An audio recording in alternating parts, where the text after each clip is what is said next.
बिस्मिल्लाहिर्रहमानिर्रहीम। अस्सलाम वालेकुम। DTVNN की खुसूसी रिपोर्ट के साथ मैं हूं नादिया राजपूत। वाशिंगटन DC में अपना फाउंडेशन फॉल मीटिंग 2025 का इनेकाद किया गया, जिसमें पाकिस्तानी नजात अमरीकी डॉक्टर्स और प्रोफेशनल अफराद की बड़ी तादाद ने शिरकत की। ये इवेंट न सिर्फ मुलाकातों और मुबाहसों का मरकज़ रहा, बल्कि कम्यूनिटी की यकजहती और खिदमत का एक यादगार मौका भी साबित हुआ। तकरीब में उन शख्सियात को अवार्ड्स दिए गए जिन्होंने फाउंडेशन की खिदमत को आगे बढ़ाने और इस मीटिंग को कामयाब बनाने में अहम किरदार अदा किया। इवेंट की खास बात एक मारूफ गुलकारा की शानदार परफॉर्मेंस थी, जिसने तकरीब के रंग दोबाला कर दिए और हाजिरीन से खूब दाद समेटी। इस मौका पर एक फंड रेजिंग तकरीब भी मुनक्किद हुई, जिसका मकसद अपना फाउंडेशन के जारी और मुस्तकबिल के फलाही मंसूबों के लिए फंड्स जमा करना था। डॉक्टर M जमील अख्तर सदर अपना ब्रिटिश कोलंबिया ने अपनी presentation saving mothers saving children में रावलपिंडी में कायम पहले मदर एंड चाइल्ड क्लिनिक के बारे में बताया, जो माँ और बच्चे की सेहत के लिए अहम संगे मील है।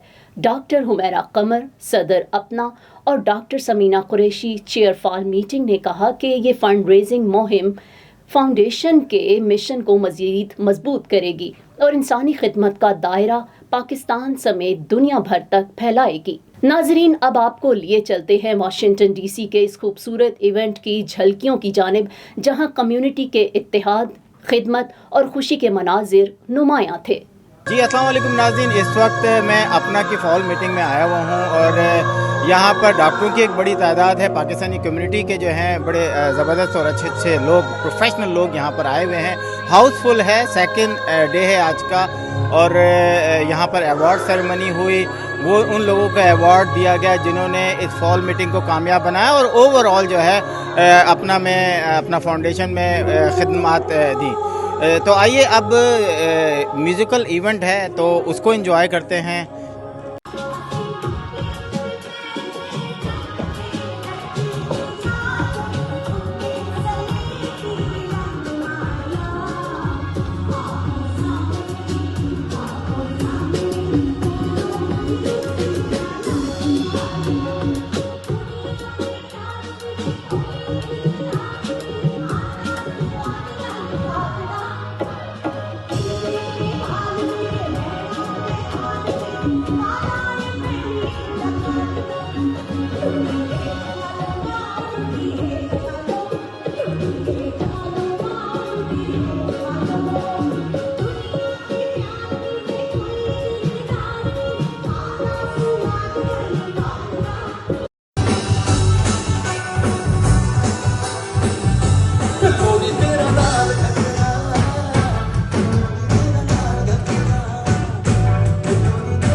जी अस्सलाम वालेकुम।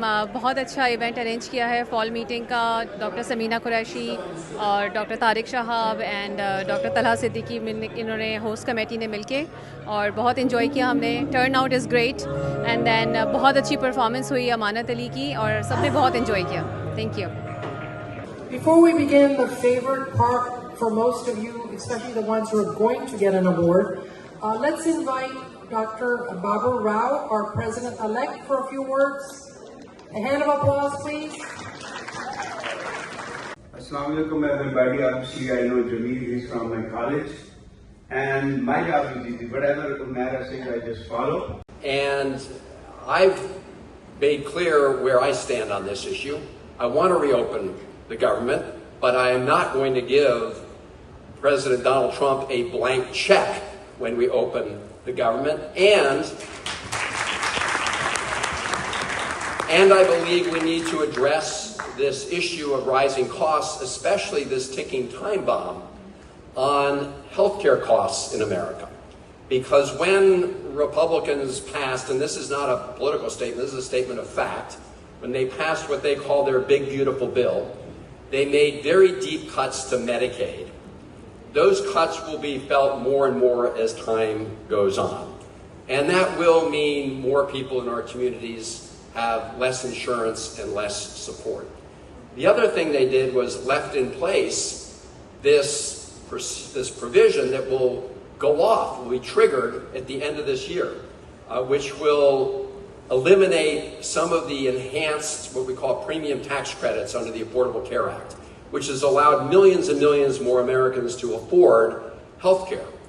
So in their big, beautiful bill, they extended tax breaks for billionaires and very wealthy people, but the one that they let terminate at the end of the year is the tax credit to help more people afford health care. And so if that goes away, we will see big spikes in healthcare costs around the country.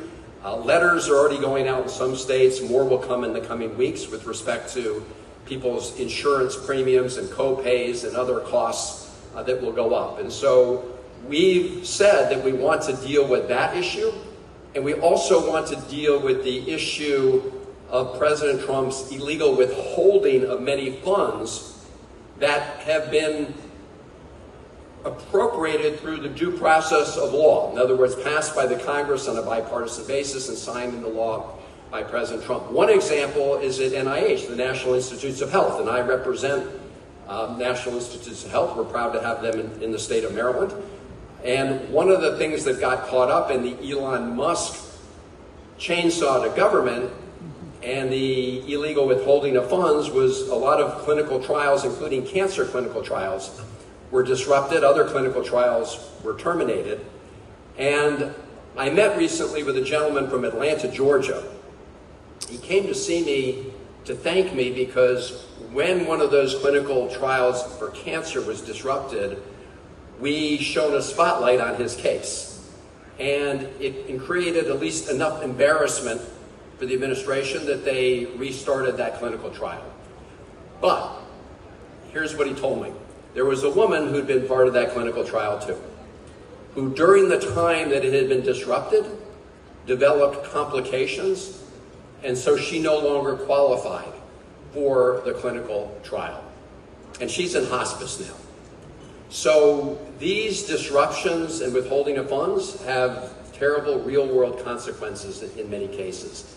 And so when we talk about dealing with reopening the government, we want to make sure that it's worth the paper it's written on, and that means putting in guardrails to prevent the executive from simply going back on a bargain if we're able to reach a bargain.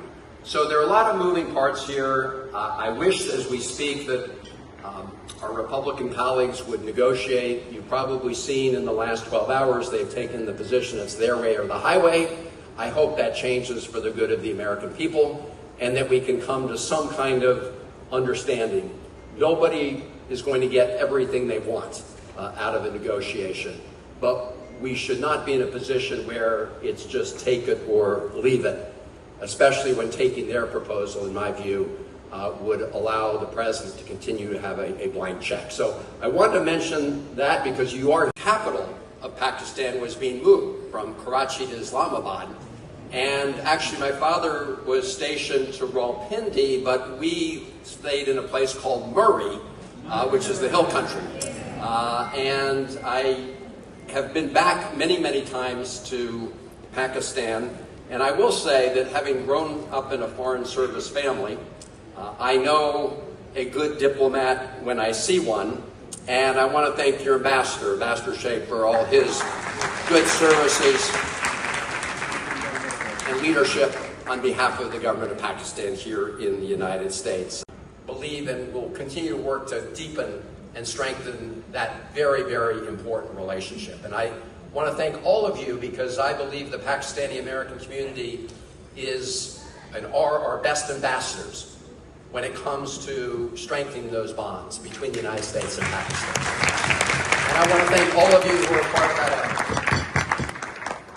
And I think when we think about American foreign policy, as we've seen these attacks on our rights here at home, another thing we've seen is this administration has been abandoning the idea of the United States as a beacon for freedom and human rights and rule of law around the world. We've never been perfect. Don't get me wrong. The United States has not been perfect. I said I grew up in a foreign service family. But it was a critical part of our foreign policy, the idea the United States would stand for something and stand for the ideas of freedom and democracy and liberty. Certainly, because Pakistan has a youthful cohort of population. A large part of our population, 65%, is below the age of 30, and I appreciate the largest number of Pakistanis being admitted to the We have always appreciated his constructive engagement on a range of issues that he has been conducting with us through these years of his presence on the Hill. We have a Pakistani-born friend at the Hill, and we look forward in areas where we have convergences of opinion, certainly working together. In areas we have minor differences in trying to fine-tune in the best possible way, in the true spirit of diplomacy, because you are from a diplomatic family and you understand the significance of constructive engagement in trying to bridge the gaps and differences that may be there. Thank you all for making me part of this evening.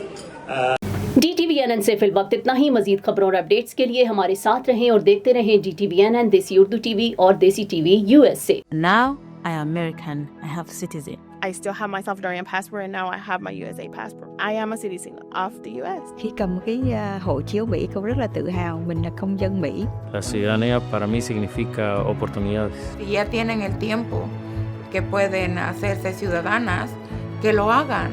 No pierde nada uno con intentarlo. Como dicen en México, echándole ganas todo se puede. Neurological care is a pressing healthcare challenge in Pakistan. That's why Helping Hand USA is building Kind R, a world-class hospital with 130 plus clinics that is set to establish new standards for neurological care in Pakistan. As the first phase nears completion, anticipation is growing for the launch in the second half of 2025. Give zakat and sadaqah through Helping Hand USA today and join this historic endeavor to redefine future healthcare in Pakistan.